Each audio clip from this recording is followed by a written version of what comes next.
करेंगे भारतीय राष्ट्रीय कांग्रेस की स्थापना यानी कि गठन का उद्देश्य, मुख्य पृष्ठभूमि। देखिए, बात हम लोग जानते हैं सभी लोग कि भारतीय राष्ट्रीय कांग्रेस की स्थापना ए ओ ह्यूम ने किया था। उनका पूरा नाम था एलन ऑक्टिवियन ह्यूम। दरअसल ये स्कॉटलैंड एक देश है, वहाँ के मूल निवासी थे। अब बात करते हैं कि आखिर स्थापना क्यों हुआ। तो ए ओ ह्यूम जो थे एक आईसीएस अधिकारी थे। इनका ज्वाइनिंग जो था बंगाल में था। 1849 में इन्होंने ज्वाइन किया था बंगाल में। 1882 ईस्वी में इनका रिटायरमेंट हो जाता है, ये रिटायर हो जाते हैं। अच्छा, इनको जनता का मित्र भी कहा जाता है क्योंकि ये रिटायरमेंट के बाद जनता के बीच में बहुत ज्यादा घूमे और रिटायरमेंट के बाद ये शिमला में जाकर बस गए, इसीलिए इनको हर्मिट ऑफ शिमला भी कहा जाता है।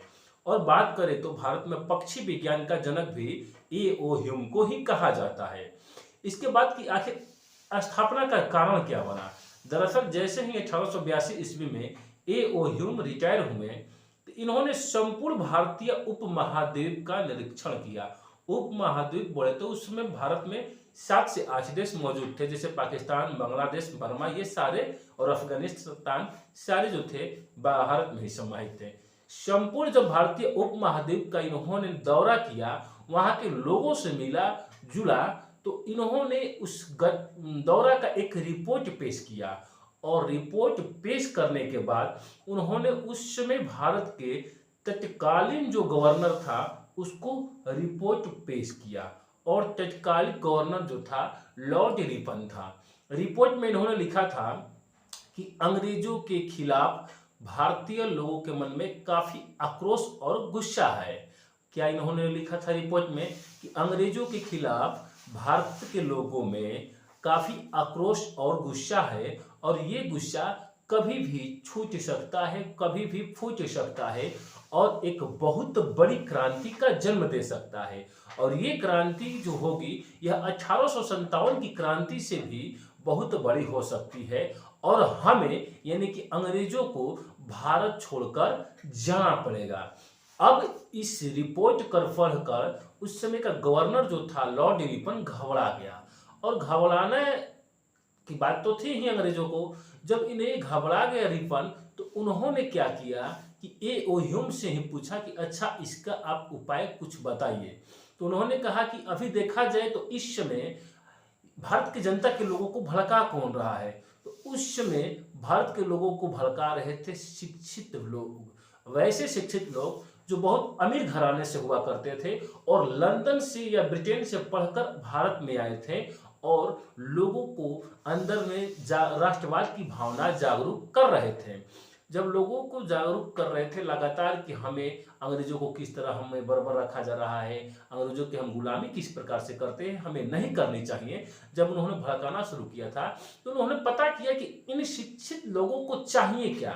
तो पता किया उन्होंने, तो उन्होंने बताया कि इन शिक्षित लोगों को राजनीति करने का अवसर मिलना चाहिए।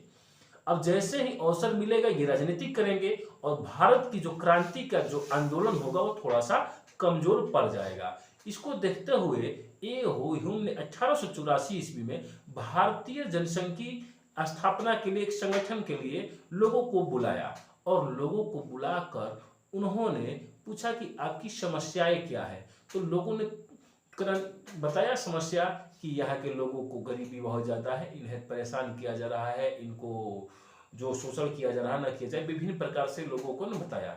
इन्होंने कहा कि ठीक है, अपने अपने क्षेत्र में दौरा कीजिए और पता करिए कि लोगों का समस्या आखिर है क्या, तभी तो पता चलेगा। अब उन्होंने कहा कि अभी है 1884 ईस्वी, हम मिलेंगे 1885 ईस्वी में पूना। तो प्रस्तावित स्थान पूना रखा गया और 1885 की घटना में जो था पूना में बहुत महामारी प्लेग नामक रोग फैल गया था। उस समय महामारी रोग था प्लेग।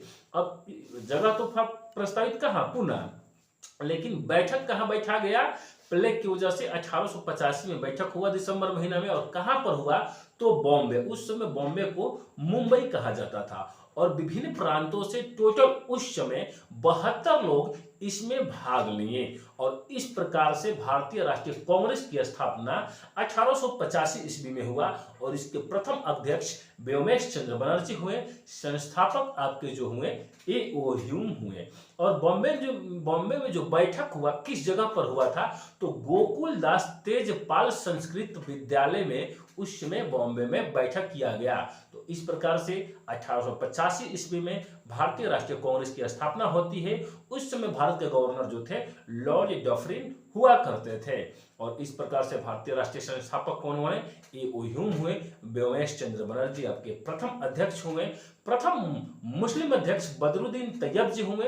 भारतीय राष्ट्रीय कांग्रेस के प्रथम मुस्लिम अध्यक्ष बदरुद्दीन तैयब हुए। और भारतीय राष्ट्रीय कांग्रेस के प्रथम ब्रिटिश अध्यक्ष जॉर्ज यूले हुए। और भारतीय राष्ट्रीय कांग्रेस के प्रथम गैर हिंदू अध्यक्ष यानी कि, या फिर बोले कि भारतीय राष्ट्रीय कांग्रेस के प्रथम पारसी अध्यक्ष आपके कौन हुए? तो दादा भाई नेरोजी हुए। और इस प्रकार से भारतीय राष्ट्रीय कांग्रेस का धीरे धीरे भारत को आजादी दिलाने में, धीरे धीरे आंदोलन करने में अहम भूमिका निभाता